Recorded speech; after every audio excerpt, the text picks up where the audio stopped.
Assalamualaikum warahmatullahi wabarakatuh. Perkenalkan, nama saya Karunia Rahman. Saya dari kelas G Akuntansi.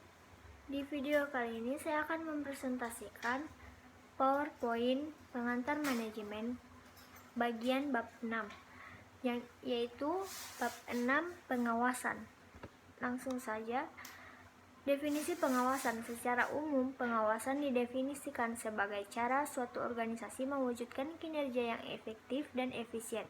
Ada juga beberapa pendapat dari para ahli tentang definisi dari pengawasan. Salah satunya pendapat menurut Freeman Cass dan James Rosenweig. Mereka mengatakan pengawasan adalah tahap proses manajerial mengenai pemeliharaan kegiatan organisasi dalam batas-batas yang diizinkan yang diukur dari harapan-harapan. Soemarjo Tito Sidojo membedakan arti istilah pengawasan dan istilah pengendalian. Menurutnya, pengawasan adalah bentuk suatu pengamatan yang umumnya dilakukan secara menyeluruh, sedangkan istilah pengendalian merupakan sarapan dari istilah dalam bahasa Inggris kontrol. Selanjutnya, peran pengawasan. Pengawasan memiliki peran penting terutama dalam memastikan setiap pekerjaan terlaksana sesuai dengan yang direncanakan. Di samping itu, pengawasan juga memiliki peran dalam membantu manajer dalam mengawal dan mewujudkan keinginan, visi dan misi perusahaan. Pengawasan bernilai positif dalam membangun hubungan yang baik antara pemimpin dan karyawan.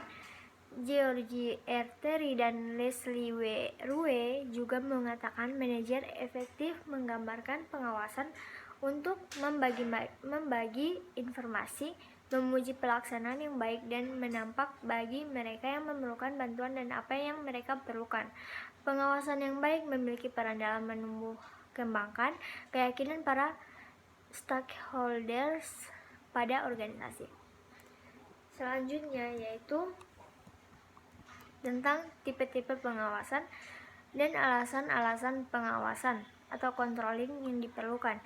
Tipe-tipe pengawasan. Secara konsep, pengawasan memiliki banyak tipe, yaitu yang pertama, pengawasan pendahuluan adalah kegiatan belum dilaksanakan. Yang kedua, yaitu pengawasan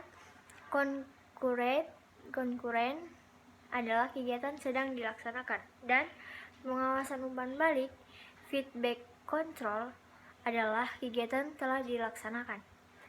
Alasan-alasan pengawasan controlling diperlukan agar kualitas output yang dihasilkan menjadi lebih baik dan sesuai dengan keinginan banyak pihak, khususnya pengguna produk. Terbentuknya konsep manajemen sesuai apa yang diinginkan pihak komisaris maupun manajemen perusahaan. Dengan adanya pengawasan maksimal, diharapkan tujuan dan keinginan terbentuknya akan dapat diwujudkan. Selanjutnya, pengawasan dari segi keuangan.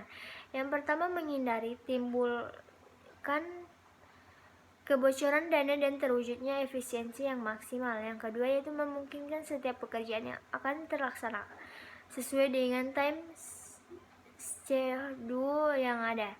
Membantu pihak akuntan internal dan eksternal dalam melihat kondisi keuangan perusahaan secara sistematis. Terlaksananya pembuatan konsep keuangan dengan menerapkan prosedur yang representatif sesuai dengan aturan dalam dunia akuntansi. Selanjutnya, hambatan-hambatan dalam pengawasan. Terjadinya penolakan terhadap suatu sistem dianggap sebagai sebuah hambatan. Lawyer menyimpulkan bahwa penolakan terhadap sistem pengawasan itu lebih besar kemungkinannya untuk terjadi, maka berikut adalah beberapa keadaan yang mungkin terjadi. Yang pertama, sistem pengawasan itu mengukur prestasi dalam suatu daerah baru. Yang kedua, sistem pengawasan itu menggantikan suatu sistem di mana orang mempunyai investasi besar dalam pemeliharaannya. Yang ketiga, standar-standar ditetapkan tanpa partisipasi, dan lain-lain. Selanjutnya, solusi dalam mengatasi hambatan di bidang pengawasan. Agar pengawasan berlangsung dengan baik, maka setiap hambatan dalam bidang pengawasan harus dicarikan solusi. Bentuk solusi tersebut seperti menciptakan hubungan antara tingkat atas dan bawah, memahami konsep efektivitas. Yang ketiga, perusahaan perlu mengembangkan suatu standar acuan kerja yang representatif, dan modern. Sekian, terima kasih.